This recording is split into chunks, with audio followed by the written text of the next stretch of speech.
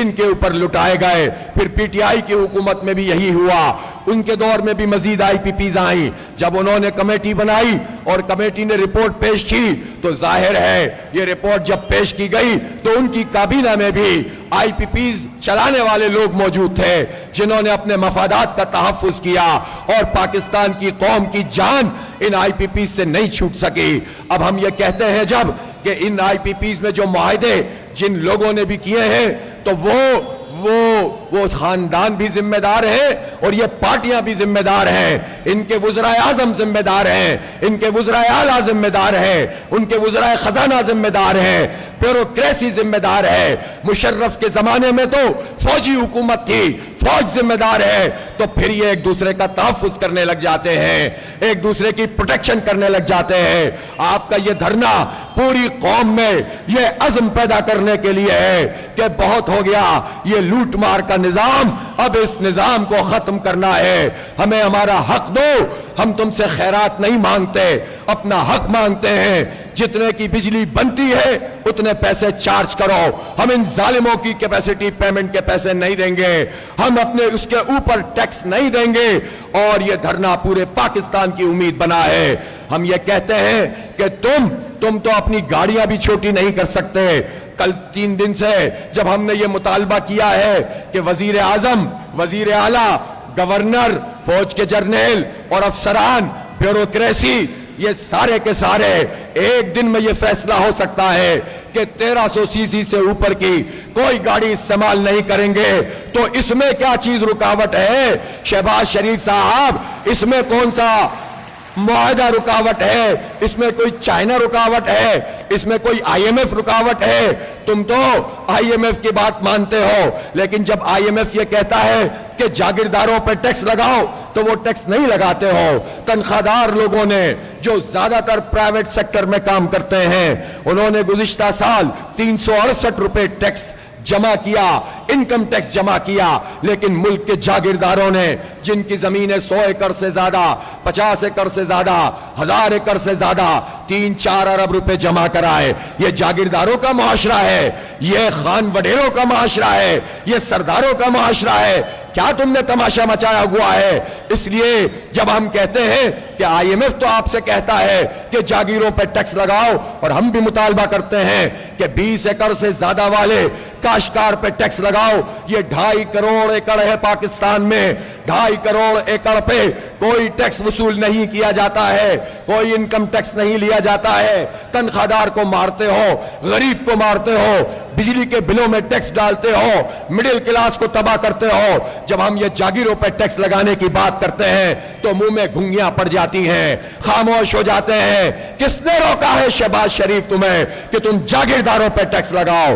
تم جاگیرداروں پہ ٹیکس لگاؤ گے, اپنی گاڑیاں چھوٹی کرو گے, فری پیٹرول ختم کرو گے, فری بجلی ختم کرو گے, اپنی مراحت کو کم کرو گے, انتظامی اخراجات کم کرو. یہ بجلی کے بل صرف لاگت کے اوپر آ جائیں گے, پھر انڈسٹری بھی چلے گی, پھر معیشت کا پہیہ بھی چلے گا, پھر پاکستان بھی آگے بڑھے گا. اس لیے پورا روڈ میپ موجود ہے. جھوٹ بول کر دھوکہ مت دو. اور جب ہماری مذاکراتی کمیٹی بیٹھ کر بات کرتی ہے تو ان کے پاس کوئی جواب نہیں ہوتا. پھر جب علیحدہ سے میڈیا میں جاتے ہیں تو پھر کہتے ہیں کہ مطالبات تو جائز ہیں لیکن ہو نہیں سکتا ہے.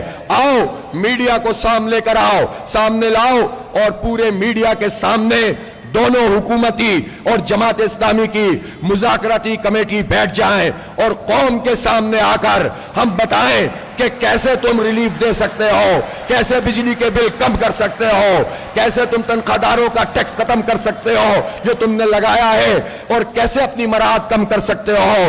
تو پھر قوم ہی فیصلہ کر لے گی. اس لیے اب یہ 2 مذاکرات کے بعد سوچ میں پڑے ہوئے ہیں. ہم نے بھی تہیہ کیا ہے, جتنا وقت لینا ہے لے لو. میں پوچھنا چاہتا ہوں, کیا آپ دھرنا دینے سے تھک چکے ہیں؟ کیا آپ اس تحریک کو چلانے سے تھک گئے ہیں؟ کیا آپ کے جذبات مان پڑ جائیں گے؟ کیا آپ کی ہمت ٹوٹ جائے گی؟ تو پھر میں پوچھنا چاہتا ہوں کہ بڑی تحریک چلانے کے لیے تیار ہو؟ تو پہلے تو ہم چند دن انتظار کر رہے ہیں, دیکھتے ہیں ان کا کیا رسپانس آتا ہے. دیکھتے ہیں کہ یہ کیا فیصلہ کرتے ہیں. اگر انہوں نے فیصلہ نہیں کیا، بجلی کے بل کم نہیں کیے، آئی پی پیز کو لگام نہیں دی، تو پھر ایک نئے رنگ میں یہ تحریک آئے گی. ہر طرح کے حالات کے لیے تیار ہو، مقابلہ کرنے کے لیے تیار ہو، پورے ملک کی شاہراہیں بند کرنے کے لیے تیار ہو، مکمل پہیہ جام کے لیے تیار ہو. شہباز شریف سن لو، بڑے بھائی کو بھی سنا دو، بھتیجی کو بھی بتا دو، بڑے بھائی کے سمدھی کو بھی بتا دو، فیملی انٹرپرائزز سب کے سب کو بتا دو کہ اب یہ معاملہ رکے گا نہیں، یہ تھمے گا نہیں. تمہیں حق دینا پڑے گا، اپنی شاہ خرچیاں کم کرنی پڑیں گی. تم جو اپنی بڑی بڑی گاڑیوں میں پیٹرول ڈلواتے ہو، یہ سرکار کا ہوتا ہے، لیکن یہ سرکار کا نہیں ہوتا، یہ پاکستان کے عوام کا ہوتا ہے. ہم ٹیکس دیتے ہیں تو سرکار میں پیسہ جاتا ہے.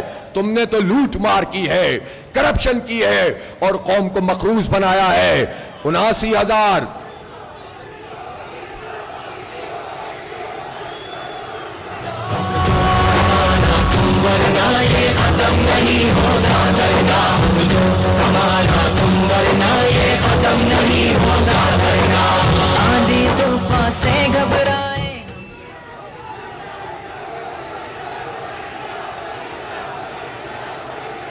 میں تو چاہتا ہوں کہ آپ پورے اسلام آباد میں بیٹھ جائیں، پورے پنڈی میں بیٹھ جائیں، پورے پنجاب میں بیٹھ جائیں، پورے کیپی میں دھرنا دے دیں، بلوچستان تک پہنچ جائیں، سندھ کی وادی تک پہنچ جائیں، کراچی میں تو دھرنا شروع ہونے ہی والا ہے. تو میں تو یہ چاہتا ہوں کہ سب سڑکوں پہ آ جائیں، لیکن اس کے لیے آپ کو یہاں بیٹھ کر اپنے اعصاب کا مظاہرہ کرنا ہوگا، نظم و ضبط کا مظاہرہ کرنا ہوگا، اپنی قیادت کی کال کا انتظار کرنا ہوگا. ہم پیچھے ہٹنے والے لوگ نہیں ہیں، ہم پرامن لوگ ہیں. ہمارے یہ جوان تو اس دن بی ڈی چوک تک پہنچ گئے تھے، راستہ نکال کے پہنچ ہی گئے تھے، کنٹینر اٹھا کے پھینک دیے تھے. ہم نے صرف امن کی خاطر، ہم نے ایک نئے سیاسی کلچر کی خاطر، ہم نے پرامن سیاسی مزاحمت کی ایک نئی تاریخ رقم کرنے کے لیے یہ مدبرانہ فیصلہ کیا کہ ہم ایک دن کی لڑائی نہیں لڑیں گے، ہم تماشا نہیں کریں گے. ہم صرف یہ نہیں کریں گے کہ ہم آئے، ہم لڑے، ہم زخمی ہوئے، ہم نے پولیس والوں کو زخمی کیا اور ہم چلے گئے، اور لڑائی جماعت اسلامی ورسز حکومت کی ہوئی، مسئلہ وہیں کا وہیں رہا. ہم نے اس راستے کا انتخاب نہیں کیا. ہم نے اپنی حکمت اور تدبر سے اور اپنے کارکنان کے نظم و ضبط سے اور سمع و اطاعت کے نظام سے ایک ایسا فیصلہ کیا کہ آج 7واں دن ہے اور یہاں پر یہ لوگ پوری طرح سے موجود ہیں. اور آپ کا یہ دھرنا صرف مری روڈ کا دھرنا نہیں ہے، ہر گھر میں دیکھا جا رہا ہے، ہر جوان اس کی پشت پر آ کر کھڑا ہو گیا ہے. ساری سیاسی جماعتوں کے لیے سوالیہ نشان پیدا ہو گیا ہے. اگر وہ دھرنے کی حمایت نہیں کرتے تو عوام ان کی ذلت کرتے ہیں، اور جب حمایت کرتے ہیں تو وہ پھر بھی پھنسنے لگتے ہیں کہ جماعت اسلامی کیسے آگے بڑھ رہی ہے. بابا جماعت اسلامی آگے بڑھے نہ بڑھے، پاکستان کے عوام کو آگے بڑھنا چاہیے، پاکستان کے جوان کو آگے بڑھنا چاہیے، خود اسلامی جمہوریہ پاکستان کو آگے بڑھنا چاہیے. ہم تو اس لیے یہاں بیٹھے ہیں، ابھی تو کوئی انتخاب نہیں ہو رہا، ہم تو صرف حق لینے کے لیے آئے ہیں. اس لیے حکمرانوں سے کہنا چاہتا ہوں کہ لوگوں کے جذبات کو سمجھ لو، پوری طرح سے ریکارڈ کر لو. یقیناً تمہارے لوگ یہاں پر موجود ہوں گے، ان کے جذبات کو دیکھ لو اور فوراً فیصلہ کر لو کہ اگر آ کر مسائل کو حل کرنا چاہتے ہو تو سیدھا مطالبات منظور کرو، اور اگر ڈیلے کرو گے تو یہ دھرنا تو اور لمبا ہوتا چلا جائے گا، اور پھر کسی بھی دن ہم مارچ کا اعلان کر دیں گے تو پھر رک نہیں پائے گا. اس لیے ہر طرح کے اقدامات کے لیے بھی تیار رہی ہے، تحریک کو آگے بڑھانے کے لیے بھی تیار رہی ہے. یہ صرف نوجوان مرد ہی نہیں، بچے ہی نہیں، اس دن خواتین نے جس عزم کا مظاہرہ کیا، پورا پنڈال خواتین سے بھر گیا تھا، نوجوان بچیاں ہماری موجود تھیں، بوڑھی بزرگ خواتین موجود تھیں، فیملی کے ساتھ اپنے بچوں کو لائی ہوئی تھی۔ زبردست خراج تحسین ان کو پیش کیجئے۔ اور ہم یہ دیکھتے ہیں کہ جب کسی تحریک میں خواتین شامل ہو جائیں، اس کا مطلب یہ ہے کہ پورا گھرانہ شامل ہو گیا ہے اور پوری نسلیں اس کے پشت پر آ کر کھڑی ہو گئی ہیں۔ اس لیے اب اس آواز کو اور صدا کو دبایا نہیں جا سکتا۔ میں پوچھنا چاہتا ہوں کہ یہ کہتے ہیں کہ آئی پی پیز کو اگر ہم روکیں گے تو ہم پر پینلٹی لگ جائے گی اور ریکارڈنگ کی طرح مسئلہ ہو جائے گا۔ شہباز شریف صاحب اور زرداری صاحب، آپ کی مشترکہ حکومت ہے۔ میں پوچھنا چاہتا ہوں، یہ جو پاک ایران گیس پائپ لائن ہے، یہ پاک ایران گیس پائپ لائن پر ایران نے تو اپنی پائپ لائن بچھا دی ہے اور آپ نے وعدہ پورا نہیں کیا، اور ایران یہ کہتا ہے کہ اب ہم آپ کے اوپر پینلٹی لگائیں گے، تو اس کی پینلٹی تو آپ کو قبول ہے اور آئی پی پیز کی پینلٹی قبول نہیں ہے۔ یہ کیا مذاق ہے؟ اس لیے کہ امریکہ کہتا ہے کہ ایران سے گیس نہیں لینی، اس لیے آپ وہاں سے گیس لینے کے لیے تیار نہیں ہے۔ تو یہ پاک ایران گیس پائپ لائن بھی بننی چاہیے۔ اور یہ جو ہم نے طریقہ اختیار کیا ہے کہ اسماعیل ہنیہ کی شہادت ہوئی، پوری امت سوگوار ہے، ہر باضمیر انسان سوگوار ہے، مزاحمت پر یقین رکھنے والا ہر سچا انسان سوگوار ہے۔ اور صورتحال یہ ہے کہ 8 گھنٹے تک تو پاکستان کی وزارت خارجہ کو پتہ ہی نہیں چلا کہ دنیا کا سب سے بڑا واقعہ رونما ہو چکا ہے، اور جب ان کی طرف سے پہلے بیان آیا تو اس میں اسرائیل کا تذکرہ ہو گیا، اور بعد میں ایک اور بیان جاری کیا گیا جس میں اسرائیل کا نام تک نکال دیا گیا۔ میں پوچھنا چاہتا ہوں، یہ حرکت کس نے کی ہے، کس کے کہنے پہ کی ہے؟ اس کی تحقیقات کرو، اور جس نے بھی کی ہے اسے امت کا غدار قرار دو۔ یہ ٹھیک ہے کہ آج وزارت خارجہ نے اسرائیلی جارحیت کی مذمت کی ہے، جس کو ہم ویلکم کرتے ہیں، لیکن بات صرف مذمت سے حل نہیں ہوتی۔ اس وقت تو پاکستان کو لیڈ کرنا چاہیے۔ اس وقت جو ہمارے بچے شہید ہو رہے ہیں، ہماری عورتوں کو مارا جا رہا ہے، 39,000 40,000 تو تعداد وہ ہے کہ جن کی لاشیں مل گئی ہیں، اور جو تحقیقات مزید ہو رہی ہیں اس میں تو 30,000 40,000 مزید لاشیں بھی ہیں۔ اتنے بڑے پیمانے پر جینوسائیڈ ہے، اور اسرائیل جنگی مجرم اور دہشت گرد ہے، لیکن اس کی اس دہشت گردی کو پوری وضاحت سے بیان تک نہیں کیا جاتا، اور اس کو اسرائیل کو امریکہ کی پشت پناہی حاصل ہے۔ اور جب نیتن یاہو امریکہ پہنچا ہے اور اس نے وہاں جا کر اپنی ایک مخصوص لابی میں لابنگ کی ہے، تو اس کے بعد مزید حملے نہتے لوگوں پر اور سیویلینز پہ بڑھ گئے ہیں۔ گویا امریکہ بھی دہشت گرد اور اسرائیل بھی دہشت گرد ہے۔ یہ دہشت گرد لوگ ہیں جنہوں نے پوری دنیا کو آگ اور خون کے دریا سے گزارا ہے، جن کی تاریخ یہی ہے۔ آپ امریکہ کی تاریخ دیکھ لیجئے، ریڈ انڈین کی لاشوں پہ بنا ہے، ویتنام پہ لشکر کشی کی، ہیروشیما ناگاساکی پہ ایٹم بم پھینکا، اس نے عراق میں لاکھوں انسانوں کو قتل کیا، افغانستان میں لاکھوں انسان قتل ہوئے، اور امریکہ پوری دنیا میں ان سارے گروہوں کو جو کہیں قوم پرستی کے نام پر، کہیں چھوٹی چھوٹی تحریکوں کے نام پر، یا جو حالات میں خرابی موجود ہوتی ہے، اس خرابی کو ایکسپلائٹ کر کے مختلف جگہوں پر اپنے بندے کھڑے کر کے، اپنے لوگ کھڑے کر کے قتل عام اور دہشت گردی کرواتا ہے۔ کہیں بادشاہوں کو استعمال کرتا ہے، کہیں جرنیلوں کو استعمال کرتا ہے، کبھی ان اسپلنٹر گروپس کو استعمال کرتا ہے، اور اس طرح پورے عالم اسلام میں اس نے دہشت گردی کو پروان چڑھایا ہے۔ اس لیے ہم یہ کہتے ہیں کہ امریکہ کی سرشت میں دہشت گردی ہے، اور یہ دہشت گرد امریکہ اسرائیل دہشت گرد کا سب سے بڑا پارٹنر اور سب سے بڑا سرپرست ہے۔ میں امریکی عوام کی بات نہیں کر رہا، انہیں خراج تحسین پیش کرتا ہوں، خاص طور پر امریکی یونیورسٹیوں کے طلباء کو، طالبات کو، کہ جنہوں نے فلسطینیوں کا ساتھ دیا ہے، ان کے لیے تحریک چلائی ہے، ان کے لیے اپنی پولیس کے گنے ان کا سامنا کیا ہے۔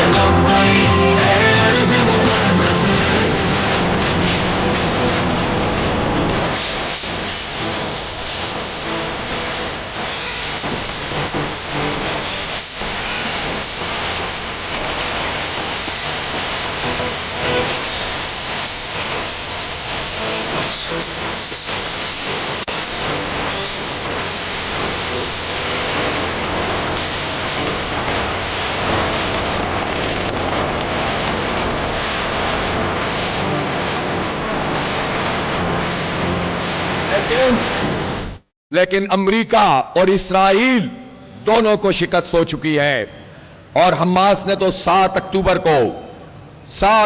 کو ہی طوفان الاقصی کے ذریعے سے اسرائیل کا غرور خاک میں ملا دیا ہے۔ جیت تو وہ چکے ہیں، اب تو صرف سویلین پہ بمباری کر رہے ہیں۔ اور میں بار بار کہہ رہا ہوں کہ اسرائیل کو یہ طاقت جہاں امریکہ اور اس طرح کے ممالک دے رہے ہیں، وہاں عرب ممالک اور مسلم ممالک کے حکمران اپنی خاموشی سے اور بغیرتی کا لبادہ اوڑھ کر اسرائیل کو یہ موقع فراہم کر رہے ہیں کہ وہ ہمارے نہتے لوگوں کو شہید کر رہا ہے۔ ورنہ اسرائیل میں اتنا دم کہاں سے آ گیا کہ اگر مسلم فوجیں اکٹھی ہو جائیں اور وہ 40 ملکوں کی فوجیں ہی 4 بیان بھی دے دیتی تو آج مذاکرات ہو جاتے۔ پتہ نہیں راحیل شریف کہاں گم ہو گئے ہیں، جو اپنی نوکری تو پکی کر رہے ہیں، ملکوں کی ترجمانی نہیں کر رہے ہیں۔ بس یہی ہمارا المیہ ہے، فوجیں بھی موجود ہوں اور وسائل بھی موجود ہوں، معیشت بھی موجود ہو، تیل بھی موجود ہو، گزرگاہیں بھی موجود ہوں، سمندری گزرگاہیں بھی مسلمانوں کے پاس ہوں، اور پھر اس کے بعد ہمارے بچے قتل ہوتے رہیں، تو اس کا مطلب کیا ہوا؟ پورے عالم اسلام میں امریکی نمائندے ہمارے سروں پر مسلط ہیں، امریکی غلام ہمارے سروں پر مسلط ہیں۔ اس لیے اگر ہم یہاں پر احتجاج کر رہے ہیں، ہم یہاں پر اپنے حق کی آواز بلند کر رہے ہیں، ہم اگر یہاں ظلم کے مقابلے میں، جبر کے مقابلے میں حق اور انصاف کی بات کر رہے ہیں، تو ہم بھی اسی بڑی تحریک کا حصہ ہیں کہ اپنے اپنے معاشروں سے امریکی اعلی کاروں کو، امریکی ایجنٹوں کو، امریکی پروردہ حکمران طبقے کو سروں سے ہٹائیں اور حقیقی معنوں میں اپنے ممالک کو آزاد کروائیں۔ اس لیے یہ مبارکباد کے قابل تحریک ہے۔ تو اس لیے وہاں جو فلسطین میں صورتحال ہے، اس صورتحال پہ ہر کوئی غمگین ہے، لیکن حکمرانوں کے کان پر جو نہیں رینگتی۔ پاکستان نظریے کی بنیاد پر بنا ہے، عقیدے کی بنیاد پر بنا ہے، جغرافیہ نہیں، نظریہ اہم ہے۔ لا الہ الا اللہ محمد الرسول اللہ کی بنیاد پر یہ ملک بنا، تو پھر اللہ کے سوا کوئی الہ نہیں ہے، کوئی رب نہیں ہے۔ امریکہ خدا نہیں ہے، امریکہ رب نہیں ہے، اسرائیل خدا نہیں ہے، بھارت خدا نہیں ہے۔ جب یہ خدا نہیں ہے اور اللہ رب العالمین سب سے زیادہ طاقتور ہے، تو پھر مسلمانوں اٹھ کر کھڑے ہو جاؤ، ایمان کے ساتھ، تقوی کے ساتھ اور اللہ پر بھروسے کے ساتھ، اور جہاد فی سبیل اللہ کے جذبوں سے سرشار ہو، اور جہاں جہاں جنگیں موجود ہیں وہاں کردار ادا کرو، اور جہاں دعوت کا میدان ہے وہاں تحریک چلاؤ، جہاں سیاسی مزاحمت کی ضرورت ہے سیاسی مزاحمت کرو۔ یہ سب جہاد فی سبیل اللہ ہے۔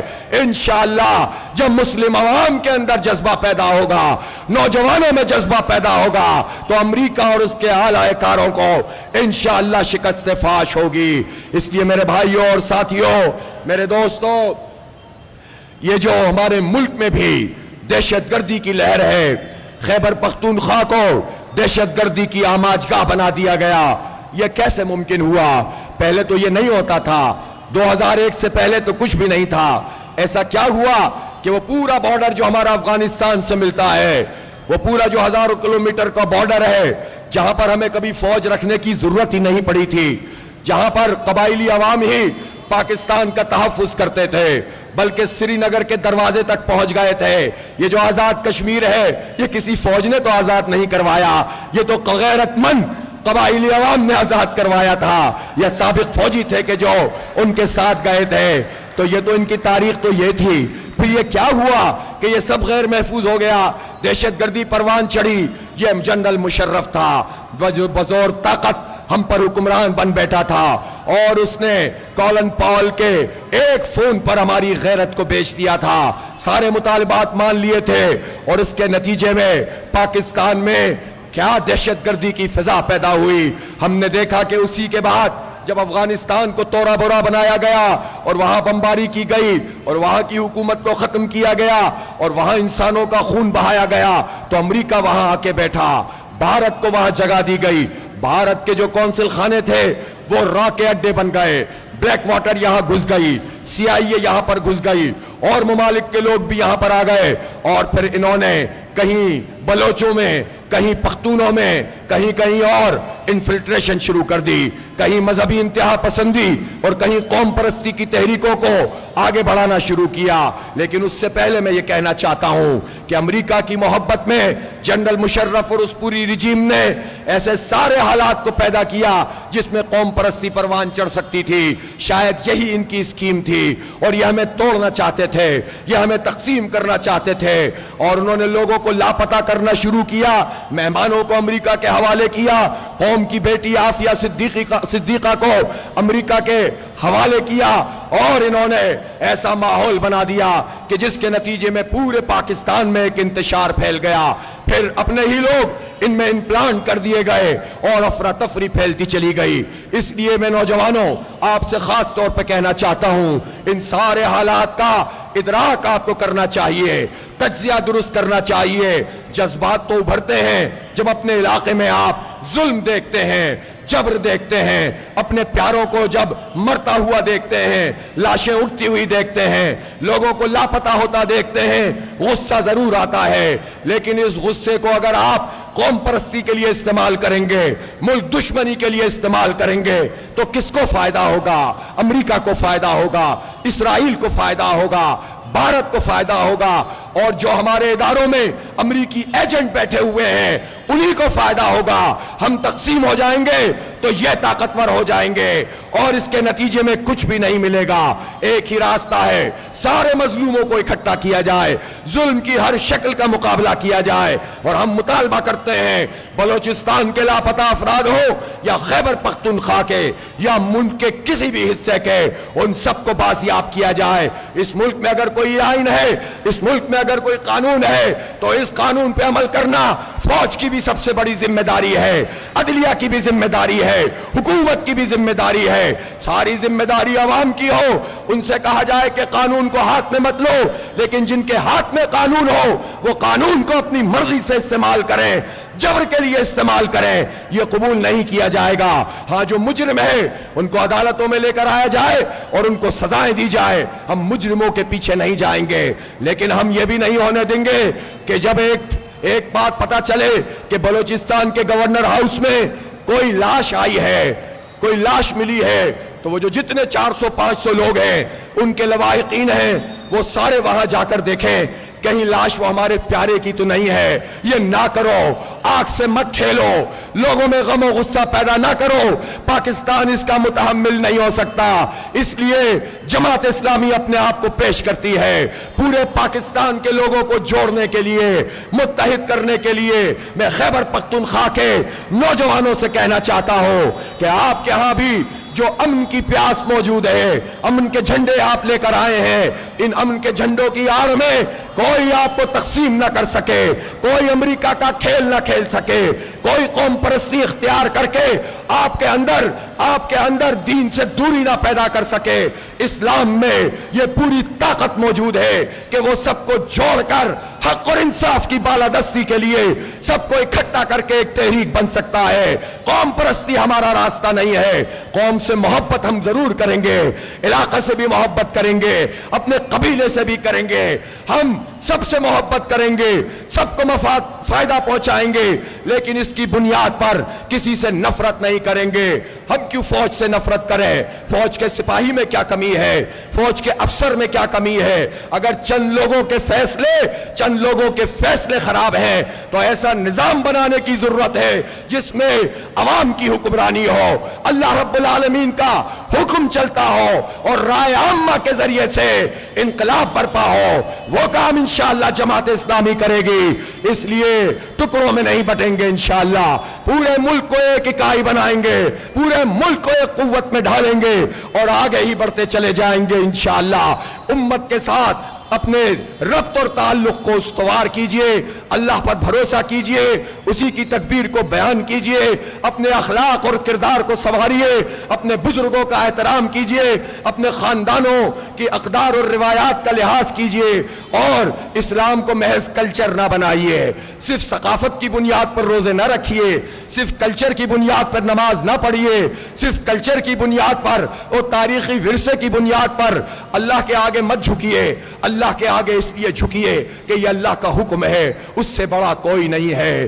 آقا نامدار حضور اکرم صلی اللہ علیہ وآلہ وسلم کی پیروی اور اتباع، اس کا سب سے بڑا طریقہ آپ کی لائی ہوئی شریعت اور نظام، اس کے نفاذ کی جد و جہد ہے۔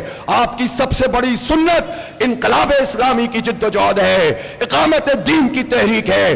اس تحریک کے ساتھ جڑ جائیے اور پھر آپ دیکھیں گے کہ کوئی آپ کو تقسیم نہیں کر سکتا، کوئی آپ کو توڑ نہیں سکتا۔ اس لیے چیلنجز بہت ہیں، لیکن ایک بہترین جماعت اسلامی ہے۔ پھر کہتا ہوں ہم سب اس کے کارکن ہیں، اور نظم و ضبط یہ ہماری کلید ہے۔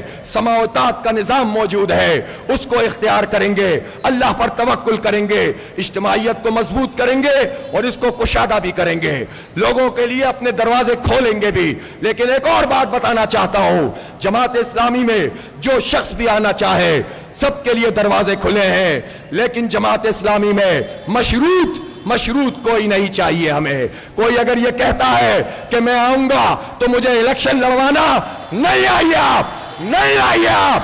ہم تو اپنے ایک چوکیدار کو بھی الیکشن لڑوا سکتے ہیں۔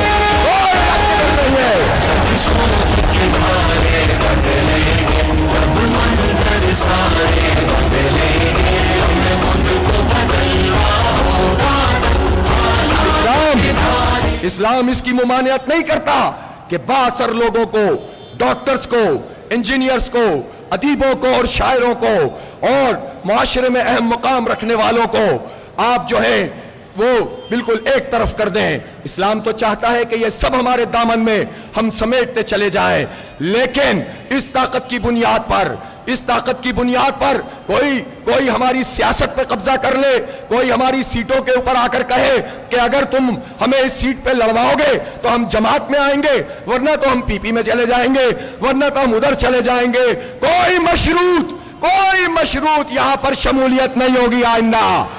واضح طور پر کہنا چاہتا ہوں، ذمہ دار سے کہنا چاہتا ہوں، مشروط شمولیت کی کوئی گنجائش نہیں۔ جب دعوت بھی ہماری ٹھیک ہے، جب پیغام بھی ہمارا ٹھیک ہے، جب انقلاب کے لیے ہم کام کرتے ہیں تو ہمارے کارکن اگر قربانی دیتے ہیں تو جب انتخاب کا فیصلہ آئے گا تو کسی کو بھی نومینیٹ کریں گے، وہی جماعت اسلامی ہوگی، وہی عوامی ہوگا، وہی انقلابی ہوگا، وہی انتخابی ہوگا۔ بس یہ پالیسی بیان سمجھ لیجئے، اور میں نہ سنوں اب کہ آئندہ اس بنیاد پر ہم اپنی سیاست لوگوں کے ہاتھ میں دینا شروع کریں، لیکن میں یہ ضرور چاہتا ہوں کہ لوگوں کے ذہنوں کو تبدیل کریں، اس لیے کہ اسلام میں تو حضرت عثمان بن عفان رضی اللہ تعالیٰ عنہ بھی تھے۔ اللہ نے ان کو بہت نوازا تھا، اللہ تعالیٰ نے ان کو بہت ان کی تجارت میں برکت دی تھی۔ عبد الرحمن بن عوف رضی اللہ تعالیٰ عنہ بھی تھے، ان کو بھی اللہ نے نوازا تھا، تو وہ اللہ کے رسول صلی اللہ علیہ وسلم پر غیر مشروط ایمان لائے تھے، پھر انہوں نے اپنا حصہ بھی ادا کیا تھا۔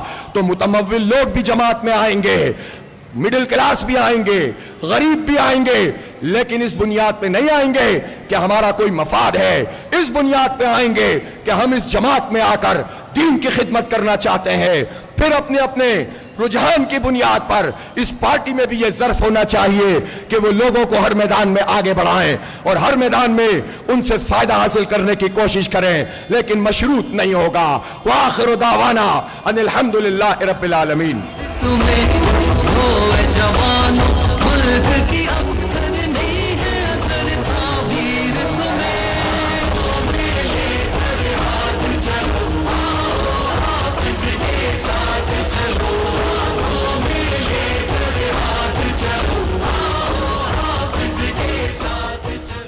حضرات محترم، آپ نے قائد تحریک جناب حافظ نعیم الرحمن کا ولولہ انگیز، مدلل، ایمان افروز، جذبوں سے بھرپور اور جذبوں سے سرشار خطاب سماعت فرمایا۔ آپ کی عظمت کو سلام۔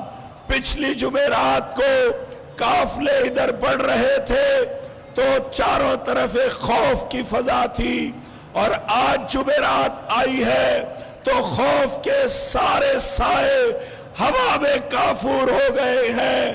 پچھلا جمعہ دھرنے کا پہلا دن تھا اور کل انشاءاللہ دوسرے ہفتے کا پہلا جمعہ ہے، اور کل انشاءاللہ پورے ملک سے قافلے آ رہے ہیں اور یہ دھرنا تحریک آگے بڑھتی جائے گی۔ حسین احمد صادق پشتو کے مشہور شاعر، ان کی صدارت میں ابھی مشاعرہ ہوگا، کھانا تقسیم ہوگا، سب لوگ نظم و ضبط کے ساتھ رہیں گے اور انشاءاللہ جد و جہد کا یہ سفر آگے بڑھتا رہے گا۔ بہت شکریہ۔ تیز ہو، تیز ہو،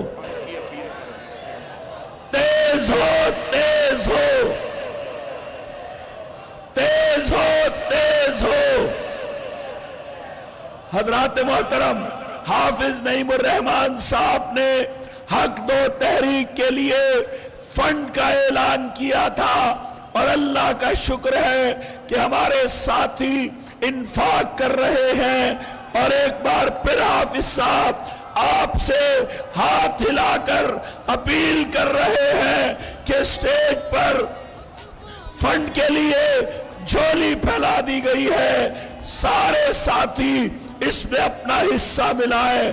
کل 1,10,00,000 روپے کی اینک خریدنے والے عامر محمود چیمہ صاحب نے اپنا چیک جمع کروا کے رسید حاصل کر لی ہے۔ سیالکوٹ کی جماعت نے 20 لاکھ روپے دیے ہیں، آج بھی لوگوں نے لاکھوں روپے چندہ دیا ہے۔ آپ سب دوستوں سے اپیل ہے کہ انفاق کیجئے، اس تحریک کو آپ کے مال کی ضرورت ہے، آپ کے انفاق کی ضرورت ہے، آپ کے نیک جذبوں کی ضرورت ہے۔ بہت شکریہ، جزاک اللہ۔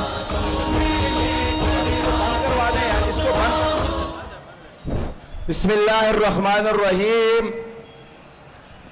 صوبہ کے پی کے سے اور پاکستان کے گوشے گوشے سے آئے ہوئے کارکنان کو ایک دفعہ پھر خوش آمدید۔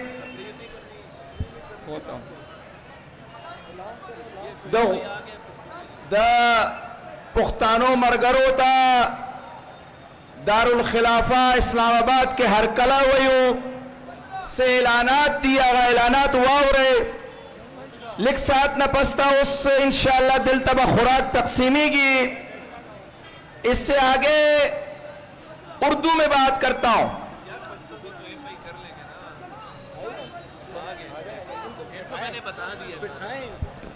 بسم اللہ الرحمن الرحیم۔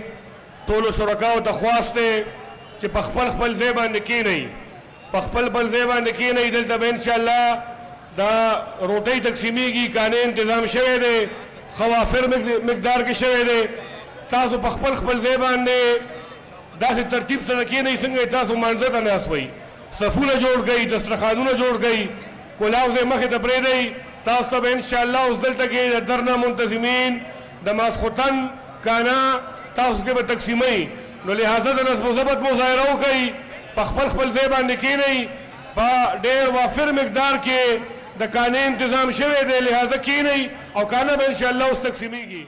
تمام شرکاء سے گزارش ہے کہ رات کے کانے کا انتظام کیا گیا ہے، لہذا اپنی اپنی جگہ پر بیٹھ جائیں، صفے بنا لے، دسترخوان بنا لے۔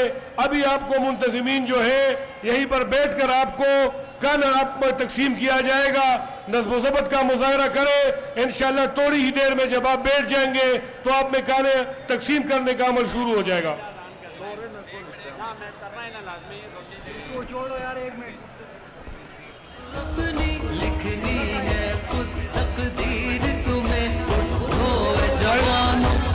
یو بل دیر ضروری اعلان دے، مونگ بار بار دستاس عمرہ ازلاو تمویلی دی چکم ملگری دل تشپید پاتے کی دل واری نو آگا دا میڈیکل کیمپ سر اخبر رجسٹریشنو کی دا ہر ذلی او زمیدار دلار شی او تعداد دے وطایات کی چاگی طبیعت تشپید رہائش انتظاموں کی او سبا ورطا ناشتی انتظاموں کی۔